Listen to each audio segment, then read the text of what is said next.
sudden cardiac death sleep. I think now, quickly, I'd like to invite the next speaker, very eminent cardiologist from Max Specialty Hospital, Dr. Viveka Kumar.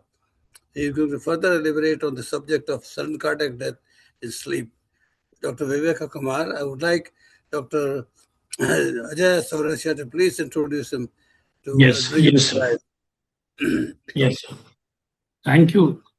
Thank you very much, sir, for a very elaborate presentation from Heda, sir. So now we move on. We welcome Dr. Viveka Kumar, who is a chairman of cardiology at Max Super Specialty Hospital, Saket, New Delhi. Having completed his MBBS, MD and DM in cardiology from Banaras Hindu University and LPS Institute of Cardiology, he gathered advanced international and interventional specialization in cardiology and electrophysiology through the fellowships in the United Kingdom, USA, Europe and Denmark.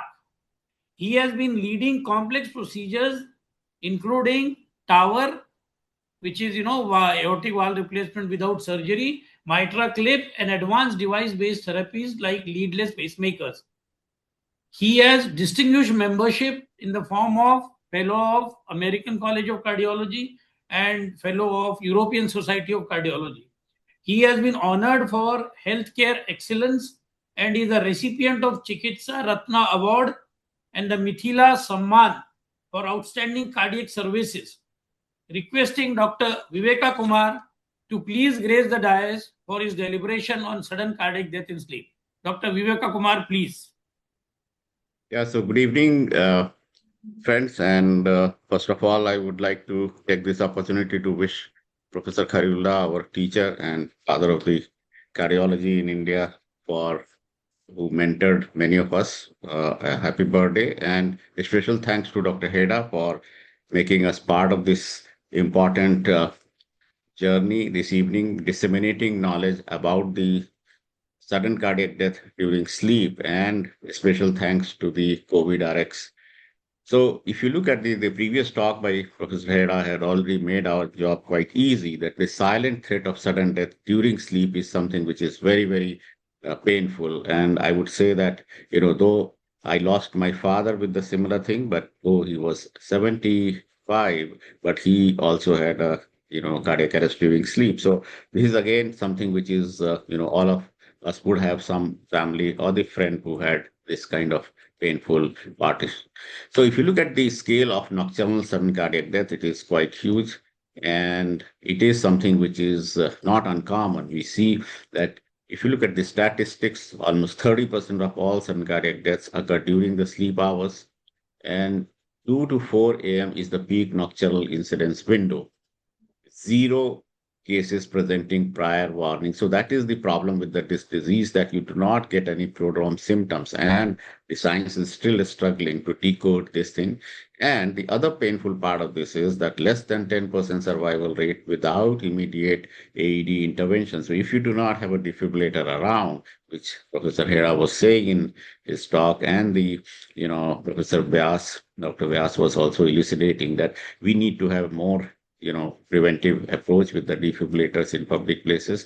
So this data of Lancet Commission 2023 Imperative Archive, a 30% revival rate of sudden cardiac arrest patient by 2030 is something which we need to achieve. And reaching this goal would require dismantling the distinct pathophysiological entity of the nocturnal death. So this convergence curve of 2 a.m. to 4 a.m., why it is so? Because if you see the time pattern, most of the people would sleep at 10 p.m. till 6 a.m., but the maximum incidence of this lethal vulnerable window is that it is because of the autonomic dysregulations, sympathovagal imbalance, and shifting dramatically to REM and REM boundaries. And there is a nocturnal hypoxia, coronary vasospasm can also happen, and risk amplifies in post-COVID autonomic neuropathy, and that is why we had lost many patients during COVID active infection, prior myocardial scar. So anyone who had a myocardial infarction in past and had a scar or reduced ejection fraction, they are at a significantly higher risk of this. And then there is a high risk of hypertrophic cardiomyopathy and dilated cardiomyopathy genotypes, because that is where the electrical instability can trigger and get very fast if there is any imbalance in electrolytes and all. So if you look at the sleep stage arrhythmogenesis matrix, the REM sleep is something which is a physiological state. Intermittent sympathetic surge is there, but proarrhythmic substrate is that they trigger focal ischemia and catecholamine dependent trigger arrhythmias. And the key vulnerability is high risk ischemic patient, acute QT prolongation. And non-REM sleep has got it's a physiological state where the vagal predominance and bradycardia is there. Pro-arrhythmic substrate would be the amplification of conduction defect and repolarization dispersion. And the key vulnerability, as we see, that the long QT3 bradycardia dependent maximum nocturnal risk and unmasking of the Brugada syndrome. So these channelopathies would get pronounced in this during non-REM sleep. The clinical nuance is that the catecholamine polymorphic ventricular tachycardia is something which is strictly limited to exercise, emotion trigger. It remains quiescent during the sleep. So during the sleep, this catecholamine, polymorphic ventricular tachycardia is obviously, people is protected. So clinical action framework in high-risk patients, so we need to identify who are the patients who are at a highest risk. So step one is that the high-risk screening. So in our practice, we would see that the people who had a post-COVID dysautonomia, obstructive sleep apnea, unexplained syncopal attack, patients who had a prior mitral infarction, high risk of cardiomyopathic genotypes. So these, channelopathies and all would put them at a higher risk. Then step two is that we need to have a nocturnal diagnostic. So how do we do nocturnal diagnostics? So implantable loop recorders and the ESC guidelines are also there, that if the patient has this, we need to have something loop recorder. I'll discuss. I'm a co-founder of this technology we have recently launched, which is FDA approved. It is called iLift Connect. So we'll come briefly in the last segment of the talk. Then there is a targeted pharmacotherapy. So we need to correct the electrolyte vasospasm protocols and specific beta blockers. These things would, correct it. And then device optimization, that is reassessing and tailoring the ICD programming rate, cutoff, detection, and the therapy should be programmed well. So if you see the comprehensive preventive continuum, the primary shield is to, we need to have a risk factor management. So any patient who has a high risk, that is the place where the money lies. We need to, protect them well. So there is a guideline utilizing the prevent atherosclerotic cardiovascular disease risk calculator, which was discussed in last lecture by Dr. Heda.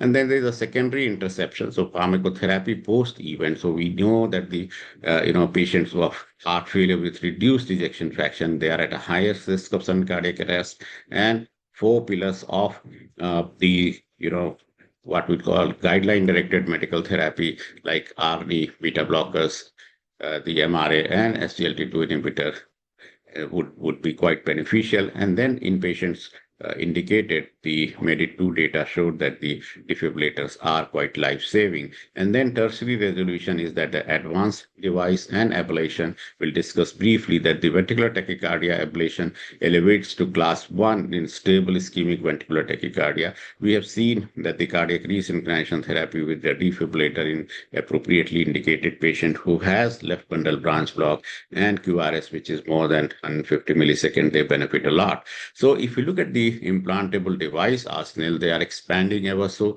We had conventional transvenous ICD. Now we have got subcutaneous ICD, where those patients who just need the box, just the defibrillation, they don't need pacing of any sort, that is become a class 1 indication. And we had data from the Praetorian 2022, non-inferiority was shown. Now we have got the other company, this was from the Boston Scientific, now from Medtronic, they have got, extravascular ICD now, though it's not available in India as yet, but very soon it will be available. It is like a subcutaneous ICD, but it is again capable of doing anti-tachy pacing and post-shock pacing, so which is slightly more smarter than the subcutaneous ICD. Then we have got the 3-lead pacemaker that is called cardiac resynchronization therapy in LVB patients with low ejection fraction less than 35%, if the QRS is broader than or equal to 150 milliseconds, they benefit a lot. And there is enough data to suggest that this device not only improves the ejection fraction, heart failure symptoms, but also decrease the sudden cardiac death by virtue of improving the cardiac remodeling.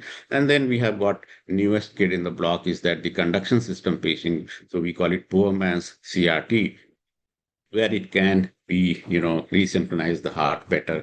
So if you look at the ablation paradigm shift, we have got, now with the availability of the pulse field ablation, which is recently launched in India, in fact, just 3-4 days back, and we did few cases where the avant-garde trial did show that if you do atrial fibrillation ablation, which is in patients who have got a treatment naive persistent atrial fibrillation patients, it makes a lot of difference, and this has been conferred as the class 1 therapy in appropriately indicated patients. So ventricular tachycardia ablation, we know that, just putting the device may not be adequate because a lot of patients will have what we call, if they go into ventricular tachycardia storm, the ICD battery longevity will be compromised. So we had data from present and future ablation as a primary shield, class 1 first-line therapy in stable ventricular tachycardia without significant structural heart disease. But Parita trial did show,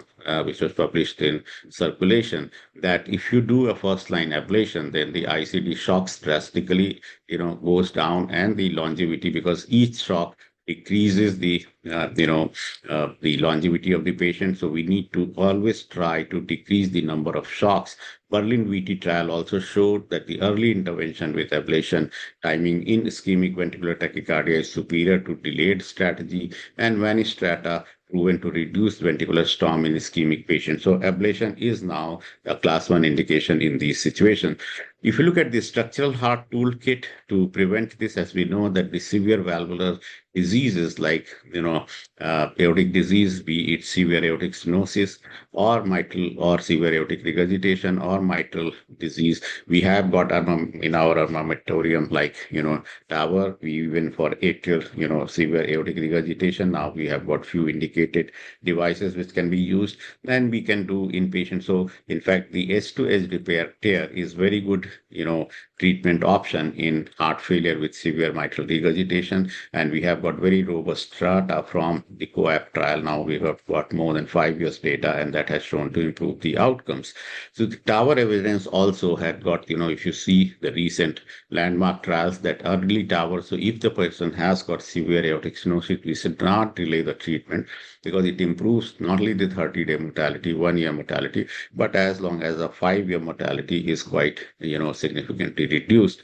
So if you look at the pharmacological stabilization, we have got 4 pillars of heart failure with reduced ejection fraction, and the data is quite robust about ARNI, which came with the Paradigm HF trial, 20% reduction in cardiovascular death and heart failure hospitalization. Beta blockers have been the cornerstone for very long. There is a 34% reduction all-cause mortality, MERIT-HF data. MRAs did show in RALS trial that 30% reduction in all-cause mortality, and SGLT2 inhibitor dapagliflozin by 25%. So in fact, these are the things which even in mid-range ejection fraction does quite a good job. And there is a 73% relative risk reduction in all-cause mortality with quadruple therapy, compared to no guideline-directed medical therapy. So these 4 pillars, and now we have got addition of variciguat in worsening heart failure, which will further, do the cardiac protection from death. So if you look at the multimodal field, closing the silent window, the structural repairs with the TAVR clip, we can, and the LA appendage occluder removes the physical hemodynamic strain on the heart. Electrical stabilization with pulse field ablation, we can ablate the atrial fibrillation. Ventricular tachycardia can be ablated, and we have got the support of defibrillator, intravenous or non-vascular subcutaneous, and we have got the tailored programming of these devices.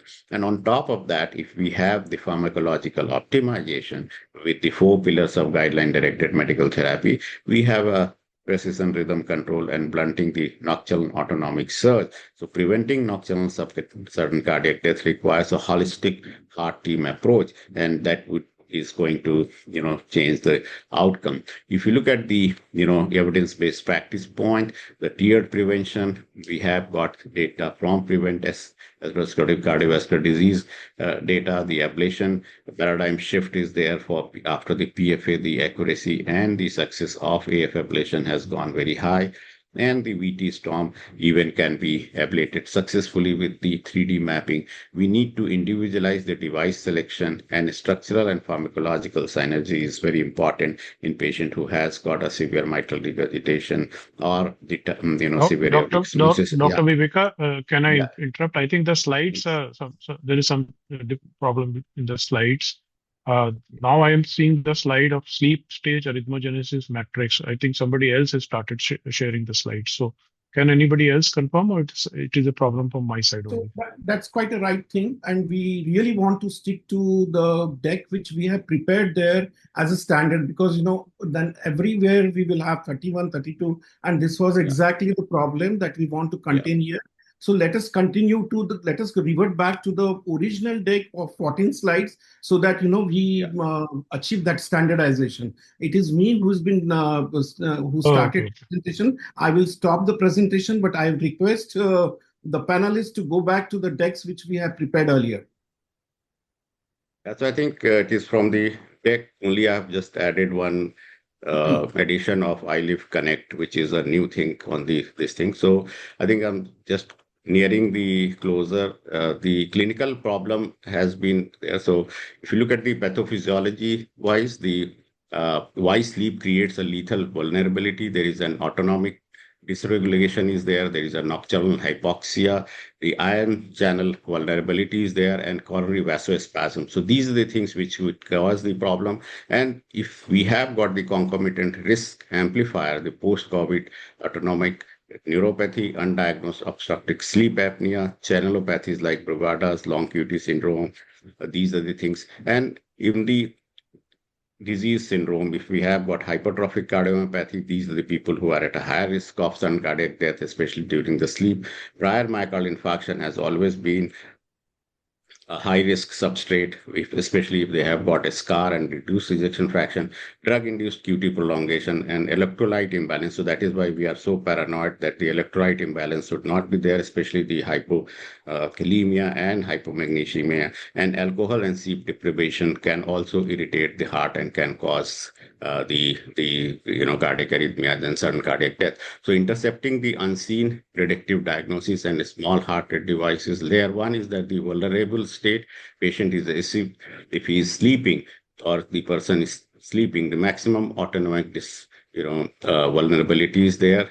The diagnostic bridge is there. So smart heart rate device so any monitoring device is something which is very, very important. And layer three is that the intercepted threat. So early identification of sudden cardiac death risk enables the clinical intervention before fatal arrhythmia. So these monitoring devices, even the wearable devices, can show whether the patient has got high risk for that. And these devices would detect the QT interval changes, heart rate variability anomalies, sleep arrhythmias, ST depression, ectopic bursts, autonomic surges, and REM disability. So clinical action framework is that the high-risk patients, nocturnal ECG surveillance should be there, targeted pharmacotherapy like guideline-directed medical therapy, especially the antiarrhythmic, and the beta blockers are important, and the device therapy is something which is very, very important to be given in patients who are at a high risk of sudden cardiac death. So primary the prevention and treatment is primarily the lifestyle modification, control of the risk factors like diabetes, dyslipidemia, and hypertension. And the diet should be like a Mediterranean diet, cessation of smoking, optimization of the BMI, and statin therapy. Secondary is the pharmacotherapy, where we give the beta blockers, ACE and ARNIs, anticoagulation in atrial fibrillation, and devices in appropriate treatment. And tertiary is obviously the rehabilitation, CRT in appropriate indicated patient, and the VT ablation for recurrent VT and cardiac rehab programs. So the full device spectrum is we have already discussed. Catheter ablation, we have discussed about the atrial fibrillation and ventricular tachycardia. So this is something which is class-wise. If you look at the in different diseases, the TAVR and the appendage occluder mitra MitraClip, they have again become a class 1 indication in appropriately detected patients. So obviously these are the things which we should go. And the 4 pillars of, we should never underestimate the power of the pharmacotherapy. So these are the class of indication. You can see ICD, CRTP, and in patients who are really severe heart failure, there the left ventricular assist device is also something which is of paramount importance. So this is the different layers. I would say that the key takeaways is that the clinically urgent overview of this is that prevention is tiered. We need to identify the patients who are at risk and then give them the appropriate treatment in structural intervention, the TAVR, MitraClip, and these therapies have come a long way, and it has shown trial after trial to decrease the mortality. And the patients who are indicated for the devices like ICDs have really shown to improve the outcome, whether we give subcutaneous or the transvenous ICD. And CRT in appropriately indicated patient is something which is really changed the scenario in heart failure. So to conclude, I would say that the sudden cardiac death in sleep is something which is very, very painful. More than 30% of the people would have sudden cardiac death during sleep, and we need to have monitoring of that, assessing the risk factors, and treating well before it happens. So thank you very much for your kind attention. Over to Dr. Heda.